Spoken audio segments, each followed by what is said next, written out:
Buen sábado para todos. Bienvenidos a esta mala costumbre que hemos instituido.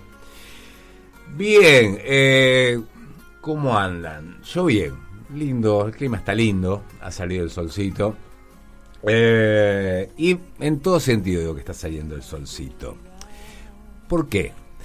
Porque no sé si ustedes se acordaron, no tienen por qué acordarse, que hace un par de semanas atrás les dije que el gobierno había logrado una hegemonía, el oficialismo, increíble.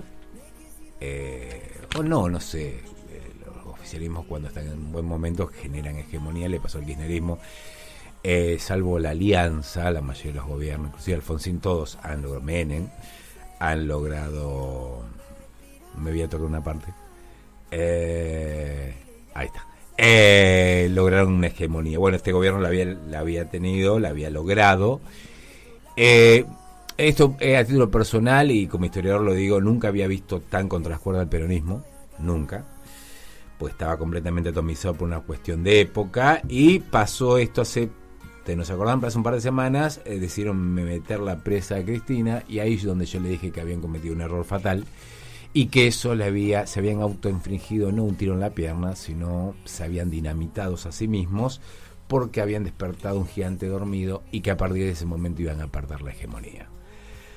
Sucedió, finalmente sucedió. El gobierno, que solamente era el que fijaba agenda, decía lo que había que hacer, lo que no había que hacer, empezó rápidamente a pasaron cosas, diría Mauricio, y esa hegemonía única y total empezó a resquebrajarse y el primer golpe lo tienen en Formosa con el triunfo de Gildo. Lo de Gildo algún día lo vamos a hablar, lo voy a desarrollar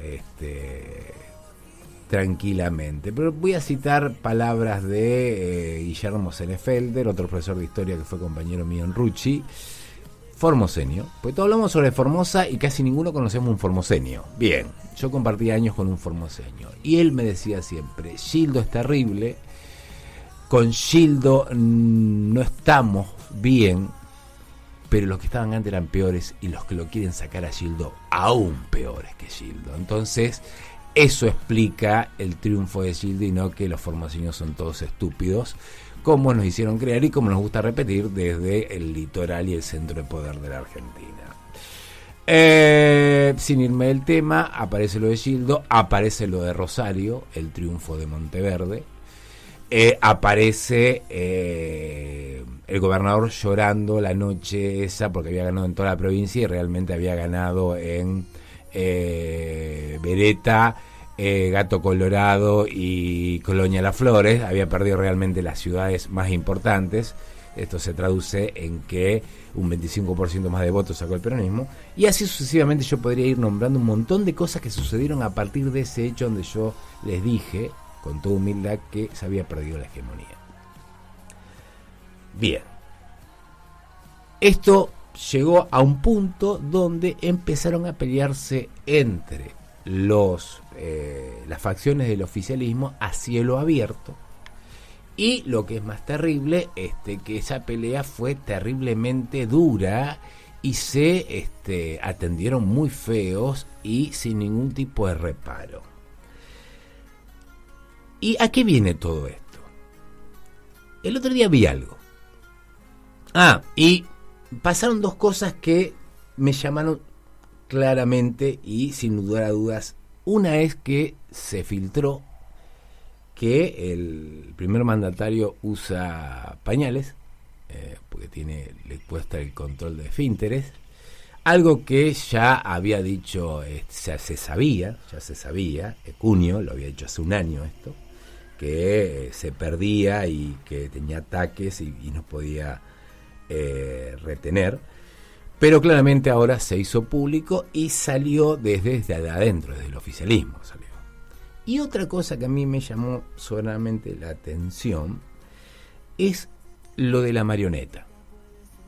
Que lo de la marioneta, si haces una lectura simple, llana, es una pelotudez más, algo de mal gusto. Es más, ni escuché lo que hizo con la marioneta.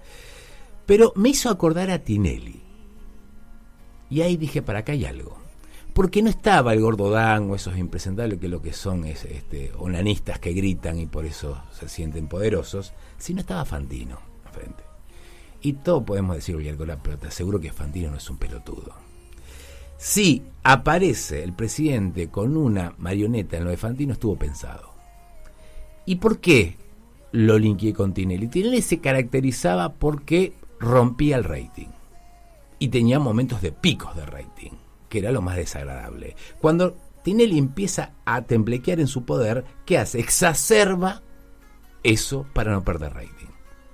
Y cuando empezó a exacerbar el mal gusto y la estupidez Tinelli, retuvo el rating por un tiempo. ¿Y qué terminó pasando? La caída fue inminente. Hoy Tinelli, todo lo que produce se cae en cuestión de segundos. Cualquiera se le anima y le hace un juicio, y todos aquellos que se desesperaban porque solamente lo mire o lo mire, hoy le dan la espalda. Me parece que lo de la marioneta es la gran Tinelli, es exacerbar la estupidez y el mal gusto, pero ya producirlo para generar agenda. ¿Y qué pasó? Lo de la marioneta pasó sin penas ni gloria. O sea, nadie habló. Conclusión, algo está pasando. De la misma manera que les dije aquella vez que el oficialismo había perdido la hegemonía, ahora les digo que algo está pasando. ¿Y saben por qué le digo que algo está pasando? Porque por otro lado también los veo desesperados, pero desesperados en hablar mal de Villarroel. Y Villarroel lo que hace es que está sentadita, cruzada de piernas, mirándolo fijo y sonriendo, sin pestañear. No sé qué va a pasar, pero les aseguro que algo está pasando. Y que para el gobierno, esa vieja mula ya no es lo que era. Ya no es lo que era. Lo que sigue siendo lo que es esto que hemos intitulado Eva, la primera entre los iguales.